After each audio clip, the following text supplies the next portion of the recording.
আজকের ভিডিওতে আমরা দেখব দ্বিপদী বিস্তৃতির প্যাসকেলের ত্রিভুজ কিভাবে আঁকাতে হয়।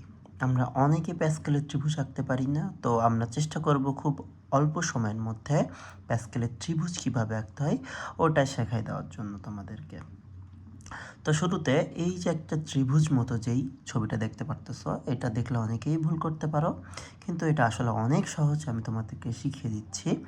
তো শুরুতে এই যে 1 থেকে শুরু করে একদম শেষ পর্যন্ত এই নাম্বারিংগুলা কিভাবে হচ্ছে সেটা দেখতে হবে। তো শুরুতে আমরা প্যাসকেলের ত্রিভুজ আঁকার জন্য শুরুতে আমি 1 1 1 এই যে 3টা 1 এটা নিয়ে নিছি। ওকে, তো দেখো এই 3টা 1 কিন্তু অনেকটা একটা ত্রিভুজ মেনটেন করে।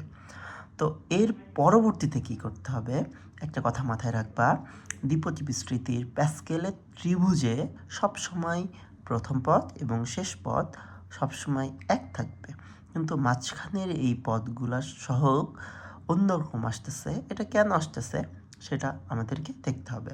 তো এই যে 1 মাথায় রাখবা, এই 1 আমার কোন সাইডে আছে, বাম সাইডে থাকবে, এবং এই 1ও আমার ডান সাইডে থাকবে। মাঝখানের সংখ্যাটা কিভাবে আসলো? মাঝখানের সংখ্যাটা আসলো এই যে আগের 1 এবং এই 1, এই দুইটা পদের যোগফল থেকে। এবং পরের লাইনে যদি আমি যাই তাহলে দেখো আবার 1 বসে গেছে এবং 1 বসে গেছে। মাঝখানের এই দুইটা পদ কই থেকে আসছে? দেখো এই 3টা আসছে এই 1 এবং এই 2 এর যোগফল, 1 এবং 2 এর যোগফল 3, আবার 2 এবং 1 এর যোগফল 3। আমরা আগেই বলছি ডান সাইডে 1 বাম সাইডে 1 আমরা বসিয়ে দিব।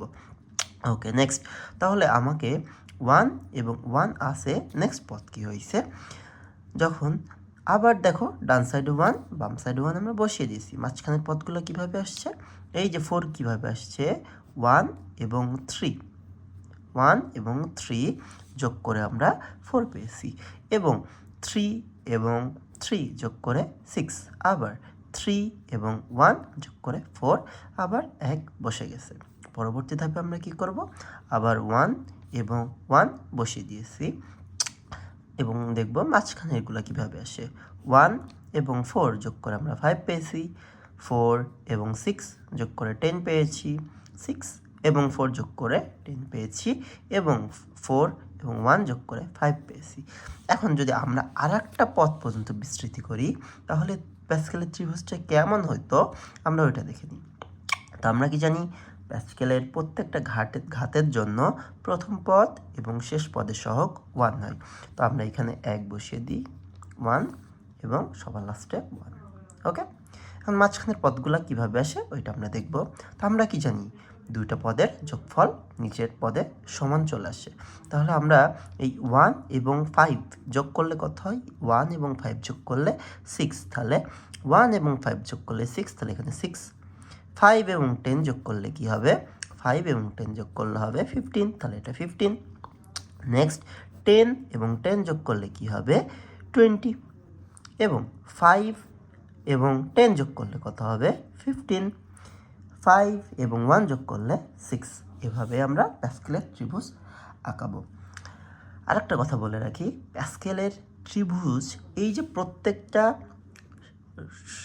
সারি এবং কলাম বরাবর যে আমরা আঁকতেছি, এটাকে আসলে এনের ঘাতের উপর নির্ভর করে। মাথায় রাখবা, এনের ঘাত যখন 0 পদ থাকবে একটা, এনের ঘাত যখন 1 পদ থাকবে 2টা। এক কথায় ঘাতের উপর নির্ভর করে পদ সংখ্যা হয়। তো পদ সংখ্যা সমান সমান পদ সংখ্যা সমান সমান n+1। তার মানে কি, কোনো একটা দ্বিপদী বিস্তৃতির ঘাত যদি n হয় তাহলে ওই দ্বিপদী বিস্তৃতির মোট পদ সংখ্যা হবে n+1।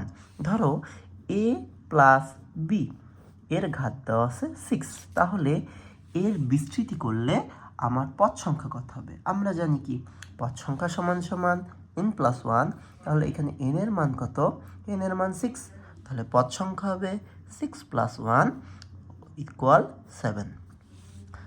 দেখো, এখন চেক করে দেখো আসলেই কি 7টা হচ্ছে কি না। ধরে নাও তাহলে এই লাইনটা আমরা বের করব, ঠিক আছে? এই লাইনের পদ সংখ্যা কত আমরা কাউন্টিং করি, তাহলে 0 1 2 3 4, তাহলে এইটা n সমান সমান 4। আমরা কি জানি n সমান সমান 4 মানে ঘাত সংখ্যা হবে 4 + 1 সমান সমান 5টি। আসলে কি 5টি হয়েছে? ওটা এবার মিলিয়ে নিই, 1 2 3 4 5। আশা করি তোমরা বুঝছো, না বুঝলে কমেন্টে জানিয়ে দিবা। আসসালামু আলাইকুম।